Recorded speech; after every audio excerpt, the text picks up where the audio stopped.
Hi guys, welcome back to my channel. मैं हूँ Pritika and I'm gonna talk about the beautiful phase of my life. मुझसे सवाल पूछा जाता है कि दीदी आप प्लीज बताइए कि इस सारे प्रोसेस के तो the failures, the ups and down, the roller coaster ride when you are falling apart, आपने अपने आप को मोटिवेटेड कैसे रखा? तो कोई एक तरीका नहीं है मोटिवेशन का. There are ways of getting motivated and this is very beautiful chapter of my life when no was there, no one, not even parent support ऐसा मिल रहा था. क्योंकि मैंने बोला ना कि देयर आर स्टेजेस जहाँ पे you will have a great motivation initially. Second में मोटिवेशन जीरो हो जाएगा, इंट्रिंसिक एक्सट्रिंसिक. लोग आगे बढ़ने लगेंगे, एंशियस फेज आएगा, फियर आएगा, सेल्फ डाउट आएगा, क्रिटिसिज्म आएगा, सेल्फ सैबोटाज आएगा and an number of negative thoughts. तुम जो अपने बारे में सोच सकते हो वो सारी चीज़ें आएंगी. अब इन सब चीज़ों में जब तुम पूरे अकेले हो जाते हो, there is no one to talk about, no one to tell कि मेरे अंदर क्या चल रहा है, what are you feeling, you don't have your friends, you don't have your family and eventually you are left all alone. तुम्हारे गले तक वो इमोशन पहुंच के आता है. कभी कभी वो जो सच होता है, जो जो तुमको एक अश्योरेंस चाहिए होता है, जो तुम बाहर ढूंढ रहे होते हो, एक फिजिकल एग्जिस्टेंस, किसी इंसान जो फिजिकली एग्जिस्ट कर रहा है उसमें ढूंढ रहे होते हो, वो तुम्हें नहीं मिलता. तो ऐसी सिचुएशन में इंसान क्या करे? वो उसे खुद नहीं समझ आता. और धीरे-धीरे that now we are blessed that we have a social media.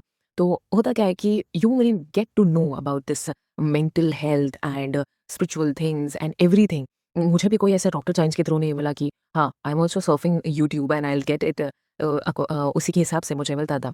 तो जो मेरी सिचुएशंस थी, one of the, I don't know when it was the day, I think in the corona, या कोरोना में 2021, but not exactly corona. In 2021 my mother was detected by covid and उनका जो oxygen level था one day came to very low. I don't exactly remember, but एक महीना होने को आ रहा था and she not getting recovered so soon. वो वापस आता था बुखार उनका. और उस दिन जैसे मैं बचपन से शिव जी को बहुत मानती थी and it here comes a thing कि मैंने उनको प्रे किया कि इफ अगर she is well and you'll do, I do anything, I give up anything. And on that night मैंने आई गेस पता नहीं कितने महामृत्युंजय मंत्र सुने होंगे, क्योंकि पूरी रात मुझे ऐसा डर लग रहा था, क्योंकि डॉक्टर ने भी कहा था कि that night was very crucial for my mother. And then I did that and I don't know मैंने कितनी रात तक उसको सुना होगा. मैं ये नहीं बोली मैं चैंट कर रही थी, नहीं, मस्त मैंने सुना था. And the next day she was all fine, everything was very very fine on that day. And I told him कि अगर मम्मा ठीक हो जाती हैं तो I will give up the favourite food of mine. And I did it. मैंने give up कर दिया, क्योंकि आपको नहीं पता होता है ना, you make a deal with him.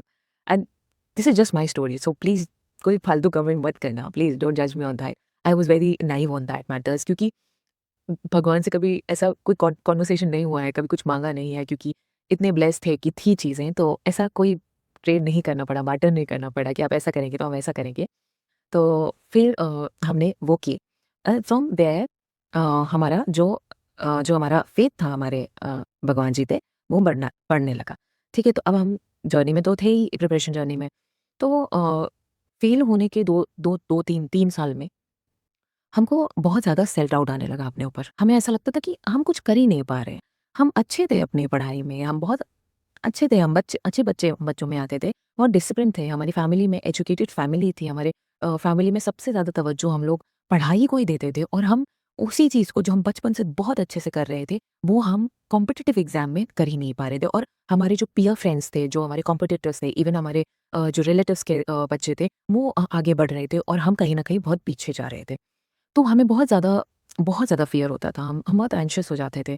और हमने क्या कहते हैं, ईश्वर से हम मंदिर जाना शुरू किया. हमने हमने मंदिर जाना शुरू किया. हम हमारे अंदर जो इमोशन हम किसी को नहीं बोल पाते थे, हम उनसे बोल के आते थे, हम लिख-लिख के बताते थे. हमारी एक आदत बन गई थी कि हम रात को सोने से पहले जर्नलिंग ज़रूर करते थे. उस वक़्त तो हम जब जर्नलिंग कर रहे थे ना, तो हम सारी नेगेटिव चीज़ें लिखते थे, क्योंकि हमें पता ही नहीं था ना कि जर्नलिंग क्या होती है, कुछ नहीं, हमने बस लिखा था और हमने करना शुरू किया. देखो, आप जब तक कोई चीज़ करते नहीं हो ना, तो आपको पता भी नहीं चलता है कि ये चीज़ हमारे लिए इफ़ेक्टिव होगी या नहीं होगी. तो हमें भी नहीं पता था कि यार हमारे लिए ये चीज़ इफ़ेक्टिव है कि नहीं. तो हमने करना शुरू किया, तो हमने देखा कि ये एक तरीका बन गया कि हम बात उनसे कर रहे थे, बट इवेंचुअली हमारे अंदर की जो बैड इमोशंस थे ना, जो कहीं न कहीं हमको बहुत परेशान कर रहे थे, वो लिख-लिख के हमने अपने अंदर से रिलीज़ करना शुरू कर दिया। तो इससे क्या हो रहा था, हमारा माइंड क्लियर हो रहा था। हम दूसरे दिन सुबह जब उठते थे ना, तो हमारे अंदर एक कॉन्फिडेंस बहुत होता था, क्योंकि हम उनको एज़ मदर मान लो, फादर मान लो, सिस्टर मान लो, कुछ भी मान लो, हम उनको ऐसे सिग्निफ़ाई करके बात करते थे, और स्पेशली हम उन्हें पापा बोलते थे। तो हम उनसे कहते थे कि ऐसा हो रहा है, ऐसा हो रहा है, ऐसा क्यों हो रहा है, वैसा हो रहा है, एंड जो बातें हमें एज़ अ फ्रेंड किसी से बोलनी होती थी, हम उस पेपर पे लिखना शुरू करते थे। और जब हम पेपर पे लिखना शुरू करते थे, within I guess 1 to 2 months, हमको ऐसा लगने लगा कि बहुत सारा बोझ जो है ना, जो हमारे आँसू हैं ना, वो उन पेपरों पे जो नफ़रत है, या फिर जो हमें खुद से प्रॉब्लम, स्पेशली जो हमारी खुद से हमारी जो गंदी बातें, हम जो अपने आप को नीचा दिखाते रहते थे ना, हम जो जज करते रहते थे अपने आप को, और हम बैठे रहते थे, ग्रज होल्ड करके बैठे रहते थे कि ऐसा किया, ऐसा हुआ, वैसा किया, वैसे किया। जो गले तक इमोशन यहाँ भर-भर के आ जाता था ना, कि हम जब हमें किसी ने कुछ बोला, हम सुना नहीं पाते थे उनको, क्योंकि हम उस बड़े को सुना नहीं सकते, छोटे को हम कुछ बोल नहीं सकते, क्योंकि वो उस सिचुएशन में हम नहीं होते, उस माइंडसेट में हम नहीं होते थे। पेरेंट्स से हम नहीं लड़ सकते थे, क्योंकि उन्होंने अपनी सारी चीज़ें हमें दे दी थी, उन्होंने अपने तरीके से हमें हेल्प कर दी थी। अब हमारा काम था सिर्फ़ उसको अच्छे से करने का, वो भी हमसे नहीं हो रहा था। तो सबसे ज़्यादा नफ़रत हमें किसी चीज़ से हो रही थी ना, तो किसी इंसान से हो रही थी, तो हमसे ही हो रही थी। हमें ही खुद पे अपने ऊपर गुस्सा आने लगता था। हम ही अपने बारे में इतना बुरा-बुरा बोलते थे, दुनिया क्या बोलेगी हमारे बारे में इतना बुरा-बुरा। तो बोलते धीरे-धीरे जब हमने जर्नलिंग शुरू की, तो ऐसा समय आया कि हमारे अंदर किसी भी चीज़ को लेके शिकायतें बंद हो गई, और हम किसी भी चीज़ को लेके भगवान के सामने शिकायत करना एकदम बंद कर दिए। हम चीज़ों को एक्सेप्ट करने लगे, हमारे अंदर ठहराव आ गया, हम बहुत पीसफुल रहने लगे। हमको वो बहुत अच्छा लगने लगा। जो छोटी-छोटी चीज़ें हम ऐसे टाल देते थे ना, कि जब हम सेलेक्ट हो जाएँगे ना, तब हम करेंगे। जब हम सेलेक्ट हो जाएँगे ना, तो जो एक पेपर था ना, वो हमारा वैलिडेशन बन गया था। जो जॉब थी ना, वो हमारे वैलिडेशन बन गया था। हमारा डायनामिक्स जो था ना, वो इतना लिमिटेड हो गया था, हमारे सोचने का दायरा इतना लिमिटेड हो गया था कि अगर हमारा ये चीज़ नहीं होता, तो हम अच्छा सोच ही नहीं पाते थे। हम किसी गैदरिंग में जाते थे, तो हम उस मोमेंट को एन्जॉय नहीं कर पाते थे। हम अपनी फैमिली में मिलते थे, तो हम उस चीज़ को नहीं कर पाते थे। तो आप इंसान खोखले होते जाते हैं, ठीक है? ऐसे सिचुएशन में, और सारे बच्चे होते हैं। ऐसा नहीं कि सिर्फ़ मैं हो रही हूँ या आप हो रहे हो, ये सबके साथ होता है। बहुत सारे लोग होते हैं जो कहीं न कहीं अपने पापा या मम्मी का सपना पूरा करने के लिए इतनी मेहनत करते, फिर इवेंचुअली फिर उनके साथ भी उनके अंदर ये भी चल रहा होता है कि यार नहीं, ये एग्ज़ाम निकालना है, क्योंकि कहीं न कहीं हमें अपने मम्मी-पापा का सपना पूरा करना है।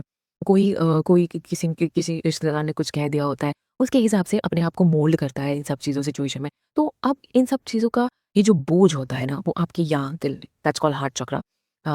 We have 7 chakras in our body, and the most affected chakra in our body is heart, क्योंकि हम इमोशनली हो सोचते ही सोचते हैं, ठीक है? तो ये हमेशा फ्रीज़ हो जाता है। इन सारी चीज़ों से क्या होता है, आप नंब हो जाते हो। तो यहाँ पे पेन आता है, लोगों को पेन भी होता होगा, और जो स्लीपलेस नाइट वगैरह थी, वो सारी प्रॉब्लम हमारी बहुत आराम से बहुत हील होने लगी। एक समय ऐसा आया कि हम खुशी रहने की वजह ढूँढते थे, और वो हमारी खुशी की वजह बन गए थे। हम इतने रेगुलर मंदिर नहीं जाते थे, क्योंकि हम कभी-कभार जब फैमिली के साथ जाना होता था। लेकिन इस ड्यूरेशन में हम इतने ज़्यादा उनके करीब कब आ गए, हमें पता ही नहीं चला। उन्होंने कब हमारा हाथ थाम लिया, कहाँ हम छोटी-छोटी चीज़ों के लिए शिकायत करते रहते थे, कहाँ हम सब भीख की तरह उनसे माँगते रहते थे कि हमें दे दो, हमें क्यों नहीं हो रहा है मेरा साथ, ऐसा क्यों हो रहा है, दूसरों के साथ ऐसा कैसा हो रहा है। वो सारी चीज़ें हमारे अंदर खत्म हो गई। क्यों? जस्ट क्योंकि हम उनसे बातें करना शुरू कर दिए थे। हम उनसे पूछना शुरू कर दिए थे। हमें सवालों के जवाब अभी भी नहीं मिल रहे। अभी भी ऐसा होता है कि हम उसमें बहुत गुस्सा हो जाते हैं। हम उनसे एक बहुत ज़्यादा बात करने की कोशिश भी करते हैं, तो ऐसा बहुत बात नहीं कर पाते। लेकिन वो सुनते हैं, और उनको बोलते ही बोलते ऐसे छूमंतर जैसा लगता है। आपकी कोई भी हैवीनेस है, आप भी ट्राई करो, आप भी जर्नलिंग करो। अगर किसी को जर्नलिंग के टिप्स चाहिए होंगे, किसी भी बच्चे को, आप प्लीज़ कमेंट सेक्शन में बोलना। और पता है दूसरी बात मैं क्या बताऊँ, इसी वीडियो में बोल देती हूँ कि पता है अपने लिए ना नेगेटिव बोला मत कर कि ऐसा नहीं बोलना है कि मेरा क्यों नहीं हो रहा है, या उसका तो हो रहा है, मेरे अंदर ही कोई कमी होगी, मैं इस लायक ही नहीं हूँ, मैं इस पेपर के लायक नहीं हूँ, या ये मेरे पेपर मुझसे निकल ही नहीं पाएगा। ऑन द नेगेटिव थिंग, जो तुम्हें बाहर वाले बोले तो बोलेंगे ही बोलेंगे, लेकिन तुम्हें खुद के लिए ये बातें नहीं बोलनी, क्योंकि इससे क्या होता है कि आप नेगेटिव मैनिफेस्ट कर लेते हो, राइट? अब यहाँ पे क्या होता है कि जब ये आप इस इंसान के बारे में, मैं हमेशा कहती हूँ ना, जब आपका रिश्ता आपके साथ बहुत अच्छा होता है, और आपका रिश्ता ऊपर वाले के साथ बहुत अच्छा होता है, तो धीरे-धीरे चीज़ें बेहतर होने लगती है, ठीक है? तो अगर आप खुद ही अपने बारे में इतनी सारी बुरी बातें बोलोगे, तो अच्छी बातें कौन बोलेगा?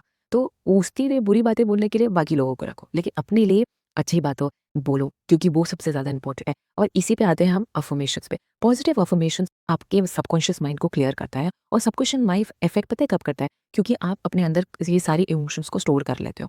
तो किसी को भी अगर अफर्मेशंस का वीडियो जो मैं रेगुलरली अभी मैं प्रैक्टिस करती हूँ, देयर आर डेज जब मैं लो फील करती हूँ, तो मैं इस अफर्मेशंस को ज़रूर, ज़रूर, ज़रूर अपने लिए बोलती हूँ। अगर तुम लोग को ऐसा कोई वीडियो चाहिए हो, अफर्मेशन का वीडियो हो और जर्नलिंग के टिप्स चाहिए हो, तो प्लीज़ कमेंट सेक्शन में ज़रूर बताना। मैं बहुत आगे हेल्प करने वाली हूँ उन बच्चों को, जिनका कहीं न कहीं इस तरीके का माइंडसेट और जो मुझे कंसिडर करते हैं कि मैं उनकी हीलर या थेरेपिस्ट की तरह काम कर रही हूँ, तो I will definitely help it, okay?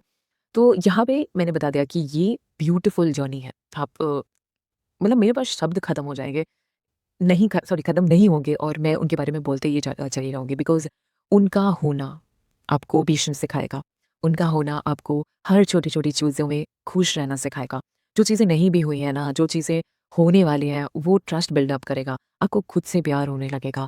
आप हर चीज़ में बहुत ज़्यादा ब्यूटीफुल एंड ये कहते हैं ना I am not talking about bhakti over here. I am just talking the relationship what you are going to make with any deity. मैं किसी भी डिटी का नाम नहीं ले रही, किसी भी तरीके से, but when you start talking to him like any friend, you will he will sorry he और शी जो भी है, कोई भी almighty, he will reciprocate you and वो तुम्हें जब तुम्हारा माइंड क्लियर होने लगेगा ना, तुम्हें पता चलेगा अरे मुझे जवाब मिला, I got that, you will get science, you will be the chosen one, you will be the happiest one, you will be the chosen soul for him and I was blessed. So अब तुम देख रहे हो मेरी life में कुछ अच्छा नहीं है, ठीक है? ऐसे उस वक़्त कुछ अच्छा नहीं लगता था मुझे। लेकिन अभी भी ऐसा सब चीज़ें मुझे नहीं मिल गई हैं, सारी चीज़ें मैंने मैनिफेस्ट नहीं कर ली हैं, सब कुछ वैसा नहीं है जैसा मैं चाहती थी, क्योंकि मुझे पता ही नहीं था ना, शायद वो मेरे लिए सही नहीं था। तो फिर भी उनके होने से मेरी लाइफ इतनी ब्यूटीफुल है, इतनी अच्छी है। ये सब सारी चीज़ें होती हैं ना, तुम कहते हो फेलियर का फ़ियर आता है, पर डील करना आ गया है। मैरिज का प्रेशर, मुझे सब लड़कियाँ पूछती हैं, मैरिज का प्रेशर नहीं आता? आता है, पर ये लड़ना, लड़ाई जो है ना, ये ख़त्म नहीं होती। आपको क्या लगता है इस सोसाइटी में रह के एक लड़की को क्या कहते हैं, ये प्रेशर नहीं आएगा? हम हम कैसे, वी आर गर्ल्स, और ये चीज़ आप नहीं सोसाइटी से छीन सकते। आप नहीं उनको बोल सकते कि ये चीज़ आप मत करो। बट एक भरोसा जो है, वो नहीं टूटता है मेरा, और मैंने उनको यही बोला है, हमेशा उनसे यही कहा है कि जो आपको ठीक लगे मेरी लाइफ़ में करो। क्योंकि जब इतने वर्स्ट फ़ेज़ में, जब हर चीज़ जा रही थी, जब सब कुछ छूट रहा था, हर एक रिश्ता ख़त्म हो रहा था, तब सारी चीज़ें उन्होंने मेरे साथ दिया और मैं झेले गई। तो मुझे ऐसा लगता है कि उनकी प्रेज़ेंस हमेशा मेरी लाइफ़ में रहती है। और जिस तरीके से उनका जो मेरी लाइफ़ में एक बहुत बड़ा रोल है, मैं सारे बच्चों से रिक्वेस्ट करना चाहूँगी कि कोई ना कोई ऐसा इंसान होगा जिसको ये वीडियो की सबसे ज़्यादा ज़रूरत है, और मैं उन सारे बच्चों को रिक्वेस्ट करना चाहूँगी, जब तुम्हें कोई नहीं मिलता ना, तुम अपनी बातें लिखो, बोलो, शिकायत करो, गुस्सा करो उनसे, लड़ो, झगड़ो, जो करना है करो, बट उन्हें अपनी सारी बातें कह, और उन पेपर्स को लॉन्ग जब तुम्हारी जर्नी में तुम बहुत आगे आ जाओगे ना, तुम पोछे पीछे मुड़ के देखोगे ना, तो तुमको लगेगा क्या लिखता था मैं? कितना बेवकूफ़ थी मैं, या बेवकूफ़ था मैं, ठीक है? तो you will definitely understand that this is not what you were always, और वो तुम्हें कंप्लीटली चेंज कर देंगे। देखो, सैटिस्फैक्शन ना किसी भी तरीके से तुम्हें कंप्लीटली नहीं मिलता है, लेकिन इनसे जुड़ने के बाद जो सैटिस्फैक्शन मिलता है ना लाइफ में, ऐसा नहीं होता कि मेरी लड़ाई नहीं होती, बहुत होती है, मैं गुस्सा नहीं करती, मैं फील नहीं होती, मैं रिग्रेट नहीं करती, सारी चीज़ें होती है, ह्यूमन हो, इमोशंस है, फील करना होगा, लेकिन हर एक चीज़ का एक्सट्रीम वर्जन नहीं, कि मैं अपने ट्रिगर्स को रिएक्ट नहीं, रिस्पॉन्ड करती हूँ अब, पहले मैं रिएक्ट करती थी, डिफरेंस आ जाता है, समझ आ रहा है? और इमोशनली मैच्योर हो जाओगे तो तुम्हें पता होगा कि किसको कितना कितना कब कितना बात करनी है, कितना तवज्जो देना है, किसको कितनी अपनी एनर्जी देनी है अपनी लाइफ में, कितनी सारी बातें जो बतानी है। तुम्हारा एक स्ट्रॉन्ग बाउंड्री सेट हो जाता है, तुम्हें पता चल जाता है, यू नो, तुम एक बार बात करने के बाद पहचान जाओगे कि ये इंसान कैसा है। तुम देख रहे हो कि this is the magic, presence feeling होने लगेगा, you will become purest, and if you are not becoming it, don't worry, I'm here for you, I'll always help you। और भाई सबसे ज़्यादा क्वेश्चन, तुम इतना क्वेश्चन पूछते हो, और सबसे ज़्यादा आस्क क्वेश्चन है कि आप कितने साल की हैं? मैं ना रियल एज बता चुकी हूँ, लेकिन मैं फिर भी बता देती हूँ अपने व्यूअर्स को।